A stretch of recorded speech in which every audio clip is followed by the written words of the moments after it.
SSLC പരീക്ഷ പാസ്സായ മുഴുവൻ വിദ്യാർത്ഥികൾക്കും ഉപരിപഠന സാധ്യതകൾ സർക്കാർ ഒരുക്കിക്കഴിഞ്ഞെന്ന് മന്ത്രി വി ശിവൻകുട്ടി.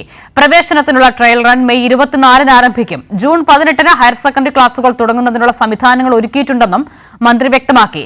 +1 പ്രവേശനത്തിന്റെ കാര്യത്തിൽ ഏതെങ്കിലും തരത്തിലുള്ള നിയമവിരുദ്ധ തിരിമറി കണ്ടെത്തിയാൽ കടുത്ത നടപടി സ്വീകരിക്കുമെന്നും മന്ത്രി പറഞ്ഞു.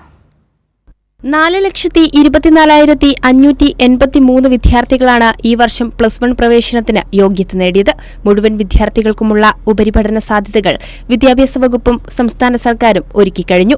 പ്രവേശനത്തിനുള്ള ട്രയൽ റൺ മെയ് മാസം 24-ാം തീയതി തന്നെ ആരംഭിക്കും.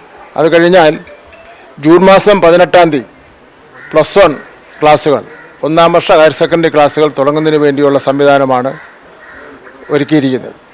കുട്ടികളുടെ അക്കാഡമിക് നിലവാരം മെച്ചപ്പെടുത്തുക എന്നതാണ് വകുപ്പ് കൂടുതൽ ശ്രദ്ധിക്കുന്നത്. അഡ്മിഷനുമായി ബന്ധപ്പെട്ട് കുട്ടികളെയും രക്ഷിതാക്കളെയും ബുദ്ധിമുട്ടിക്കുന്ന പ്രവണത ഉണ്ടായാൽ കർശന നടപടി സ്വീകരിക്കുമെന്നും മന്ത്രി വ്യക്തമാക്കി.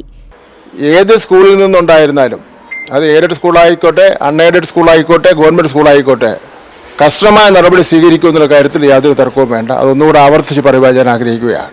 അതേസമയം പുനർമൂല്യനിർണ്ണയത്തിനായി ഈ മാസം 12 മുതൽ 15 വരെ അപേക്ഷ നൽകാം. പരീക്ഷ മെയ് 28 മുതൽ ജൂൺ 5 വരെയായി നടത്താനും തീരുമാനിച്ചു. കൈരളി ന്യൂസ്, തിരുവനന്തപുരം.